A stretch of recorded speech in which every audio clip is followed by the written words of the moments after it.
네, 이번 시간에는 지난번에 말씀드렸던 그 오버피팅 과적합 문제를 해결하기 위한 방법으로 정규화를 설명드리도록 하겠습니다. 그래서 리치와 라쏘라는 부분이 있는데 이 부분에 대해서 구체적으로 설명드리는 시간을 갖도록 하겠습니다. 오버피팅 프로블럼에서 리치 레프레젠테이션일 때 제가 설명을 드렸지만 인풋 데이터에서는 에러가 작을 수 있지만 반대로 근처에서는 에러가 클 수가 있다. 저희가 원치 않는 현상이죠. 그리고 모델을 학습하기 위한 트레이닝 데이터셋에서는 역시나 에러가 작을 수 있지만 새로운 데이터 또는 학습에 사용되지 않고 보지 않았던 새로운 테스팅 데이터가 왔을 때 에러가 커질 수 있다. 이런 현상으로 제가 이것을 폴리노미얼 펑션과 RBF 펑션으로 설명을 드렸습니다. 이렇게 해결하기 위해서 저희가 문제를 보면 저희가 최적화의 목적 함수를 보시면 이것이 트레이닝 데이터셋, 이것이 어떤 모델에 의해서 학습된, 프리딕트된 거죠. 이것은 이제 선형화를 한다고 하면 이렇게 되겠죠. 이거에 여기를 로스 펑션이라고 하겠습니다. 이 두 개의 거리를 어떤 로스를 차를 정의하는 방법은 다양히 많이 있겠죠. 어떠한 정의를 구체적으로 사용하기보다는 이 두 개의 차를 로스라고 정의하고 그 로스를 로스 펑션이라고 하겠습니다. 그것을 최소화하는 세타를 찾는 것이 지금까지 저희가 풀었던 아니면 그 데이터셋에서 리그레션 문제를 바라봤던 방식입니다. 그래서 이렇게 해서 파라미터를 최적화해서 푸는 거죠. 그런데 지금 여기서 저희가 주목해야 될 것은 모든 것들이 트레이닝 데이터셋이라는 거죠. 하지만 실제로 우리가 학습된 모델에서 저희가 기대하는 것은 우리가 실제로 중요하게 생각하는 것은 loss of prediction on new dataset입니다. new dataset. 아시겠죠? 그렇기 때문에 이것을 여기에서 에러가 아니라 generalization error라고 해서 이것을 제가 이런 용어를 사용을 하고 있습니다. 그러면 저희가 궁극적인 목적은 트레이닝 데이터셋의 에러를 최소화하는 것이 아니라 제너럴라이제이션 에러를 최소화하는 방향으로 옵티마이제이션을 해야 되는 거죠. 목적 함수가 바뀌어야 되는 겁니다. 저희의 관심이. 왜냐하면 저희가 실제로 원하는 것은 제너럴라이제이션 에러를 최소화하는 것이기 때문에 이것에 해당하는 내용들을 오브젝티브 펑션에 인베딩을 시키는 방법이 무엇인가를 저희가 고민을 해야 되는 거죠. 그래서 일반적으로 제너럴라이제이션 에러를 측정하기 위해서 트레이닝 데이터가 주어지면 이만큼은 트레이닝 데이터셋으로 저희가 사용을 하고 나머지는 테스팅 데이터셋으로 밸리데이션을 하게 됩니다. 그래서 데이터를 이렇게 스플릿하고 디바이드 하는 작업을 하고 보통 70에서 30, 80에서 20% 정도로 이렇게 해서 실제로 우리 모델이 이 트레이닝 데이터셋을 학습된 모델이 오버피팅 되었는지 아닌지를 밸리데이션 하는 과정을 거치게 됩니다.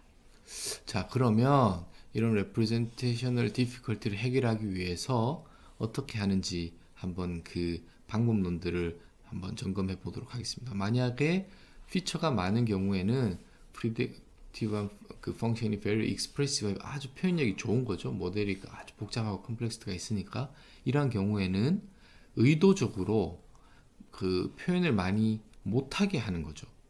어떻게 할 수가 있죠? 폴리노미얼인 경우에는 그 차수를 낮춰버리는 거죠. 강제로 저희가 했던 것처럼. 그리고 RBF 같은 경우에는 그 RBF의 개수를 줄여버리는 거죠. 또는 RBF인 경우에는 시그마가 있으니까 그 밴드위스를 크게 하면 이렇게 그 벨 쉐입이 이런 것이 아니라 이렇게 되니까 이제 이렇게 해서 하는 방법이 첫 번째 방법이 있을 수 있을 것 같습니다. 그래서 제가 가지고 있는 베이시스 펑션이 너무나 표현력이 좋으면 오버피팅을 경향이 있으니 강제로 그것을 less expressive하게 만들자. 폴리노미얼인 경우에는 당시의 차수를 낮출 수가 있을 것이고 RBF 펑션인 경우에는 RBF 펑션의 개수를 줄이거나 또는 밴드위스를 크게 해서 스무딩하는 효과를 낼 수 있는 이것이 첫 번째 방법인 것 같습니다. 이것은 제가 그전 데모에서도 몇 번 보여드린 걸로 알고 있습니다.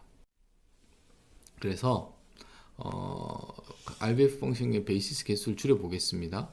그래서 베이시스 개수가 2개, 4개, 6개, 10개인 경우에 제가 데이터셋은 이전 강의에서 사용했던 것과 같은 데이터셋을 이용할 것 같고, 그렇게 해서 시그마는 여기서는 시그마는 통일을 했습니다.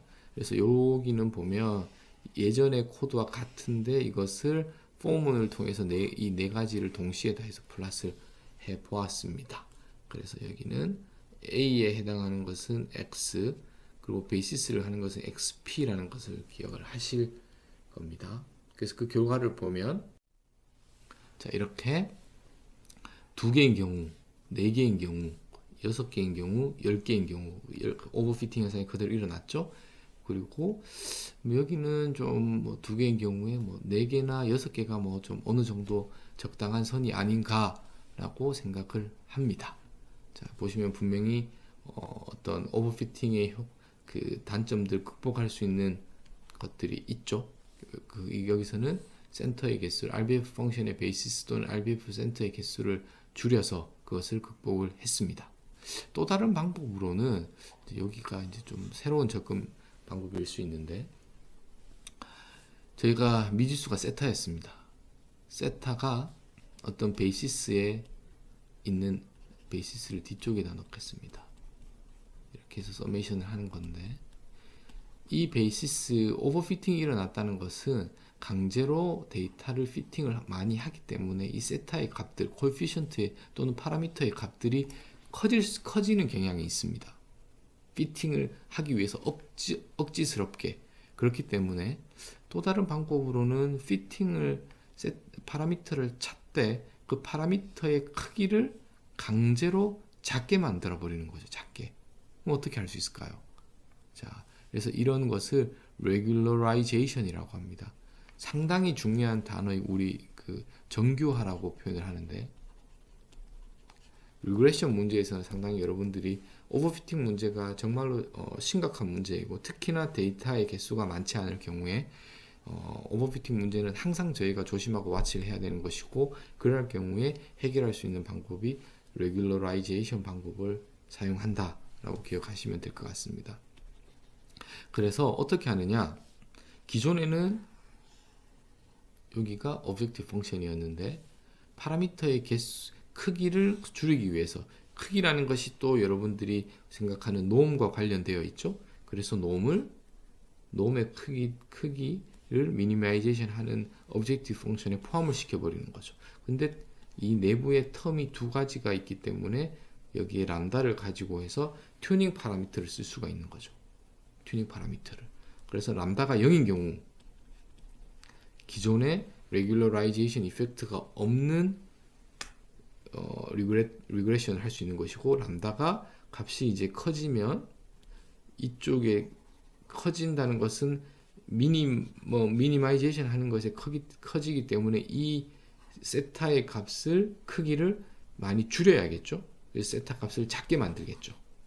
자, 그래서 이것은 regularization 파라미터라고 해서 트레이드 오프입니다. 그 로스와 세타를 작게 하는 것에 이제 람다는 그 유저가 디파인을 할 수 있는 값입니다. 그래서 튜닝 파라미터라고도 합니다. 그래서 람다 값이 커지면 세타 값을 많이 줄이는 방향으로 어느 정도 이쪽에서의 로스의 손해를 보더라도, 자, 그래서 어느 정도 저희가 컨트롤 할 수가 있게 되는 것입니다. 자, 여기서 다시 좀 중요하기 때문에 다시 설명드리겠습니다. 오버피팅이 발생을 했다라고 했을 때 첫 번째 방법은 제가 가지고 있는 모델의 표현력을 줄여버리는 거죠. 두 번째 방법은 학습을 하는 세타들을 보니 일반적으로 경향성이 오버피팅이 일어날수록 그 세타의 값들이 커지는 것을 저희가 볼 수가 있습니다. 그래서 강제로 이것의 놈을 줄여버리기 위해서 어떻게 줄일 수 있죠? 오브젝티브 펑션에 옵티마이제이션 문제 오브젝티브 펑션 내부로 넣어버리는 거죠. 자, 그렇게 해서 이것을 regularization이라고 한다 라는 것을 설명드렸습니다. 자, 그래서 regularization은 shrinking 메소드라고도 하는데 그래서 종종 overfitting이라는 것은 그 estimate 파라미터의 큰 것과 관련이 되어 있고 그렇기 때문에 우리는 objective function의 total cost의 첫 번째 항, 두 번째 항이 있습니다. 첫 번째 항에서는 measure of fit, 그러니까 요거죠. 얼마나 그 approximating function이 데이터와 잘 피팅을 하느냐가 관건이겠죠. 우리가 지금까지 했던. 두 번째는 그 세타, 파라미터 또는 코에피션트의 크기를 측정을 하는 거죠. 그래서 그 크기를 그래서 두 가지가 있습니다. residual sum of squared죠. 이렇게 해서 이 두 가지를 동시에 하는 임베딩을 하는 objective function을 만든 겁니다. 그래서 싱글 오브젝티브 펑션이 아니라 멀티 오브젝티브 펑션이기 때문에 람다라는 튜링 파라미터가 존재하고 이 람다 값이 변함에 따라서 제가 여기에 뭐 가중치를 많이 줄 것인지 이쪽에 가중치를 많이 줄 것인지를 제가 컨트롤할 수 있게 되는 것입니다. 자, 아시겠죠? 그래서 이것이 리그레션 프로블럼에 제가 새로운 오브젝티브 펑션으로 사용을 해서 실제로 오버피팅 일어났던 문제들이 regularization 이펙트가 있는지를 한번 보여드리도록 하겠습니다. 자, 두 번째 텀인 이것을 shrinkage penalty라고 하는데 이 값들이 0에 가까워질수록 이 값이 작아지겠죠? 그래서 shrinkage 이펙트라고 하고 결국은 이것들을 제로로 0으로 강제로 밀어 넣으려고 하는 거겠죠? 그래서 이것은 역시나 튜링 파라미터고 그래서 두 가지 텀의 이펙트, 상대적인 이펙트를 컨트롤할 수 있고 이것을 리치 리그레션이라고 합니다. 이 단어를 기억하실 필요는 없지만 람다의 세타의 투놈의 제곱을 파라미터로 가지고 있다 라고 생각하시면 될 것 같습니다. 자, RBF 펑션으로 한번 그 regularization 한번 설명해 보도록 하겠습니다. 처음은 리치 레프레젠테이션으로 제가 보여드렸던 그대로 해서 10개입니다. 10개. 시그마는 1이고 이렇게 했을 때 오버피팅이 일어나는 거 아시죠? 저희가 보시면 그 여기에서는 이제 좀 설명을 위해서 CBX 파일을 썼습니다. 해서 그냥 이렇게 했을 때 이거 나오는 것을 확인할 수가 있고 이 결과입니다. 이제 이거에다가 regularization 이펙트를 다른 것은 변함이 없습니다. objective 펑션을 바꿀 텐데 이렇게 여기에다가 objective 펑션에 regularization 이펙트를 추가를 했고 그것을 어떻게 CBX 파이에 인베딩을 했냐 하면 이렇게 해서 sum of squares는 그대로 첫 번째 항목이고 두 번째 람다는 그대로 있고 두 번째 텀이 이쪽으로 들어갔습니다. 그렇게 해서 세타를 구했고 RBF 베이시스 펑션을 리컨스트럭션을 해보니 여기에서 이렇게 넘어가서 보시면 아시겠지만 스무딩한 L2놈을 사용해서 오버피팅 문제를 해결하는 regularization 이펙트를 영향을 확인을 할 수가 있습니다. 아시겠죠? 그래서 이 모양 한번 보시고 실제로 이것이 CBX 파이에 어떻게 적용이 되었는지 그 결과가 여기에서 이렇게 바뀌는 것들이 여러분들 한번 확인하실 수 있고 제가 실제로 추후에 동영상에서 주피터 노트북으로 여러분과 함께 실습을 해보도록 하겠습니다. 그래서 이 세타 값의 경향을 보면 위치 리그레션을 했을 때 보시면 마지막 값은 뭐 이것은 크리티컬한 것 같습니다. 그래서 큰 거고 값들이 많이 줄어 작은 값으로 가는 것을 알 수가 있습니다. 그리고 그래서 이것이 첫 번째 그래프이고 두 번째 그래프는 뭐냐면 람다 값을 0에서 점점 키워보겠습니다. 키워보면 경향성을 보시면 지금 이것이 10개의 그 세타들을 다 플러스를 한 건데 처음에는 크다가 이렇게 람다 값을 키우면 그 크기가 점점 줄어드는 것을 알 수가 있습니다. 아시겠죠? 그래서 그 경향성을 보았다.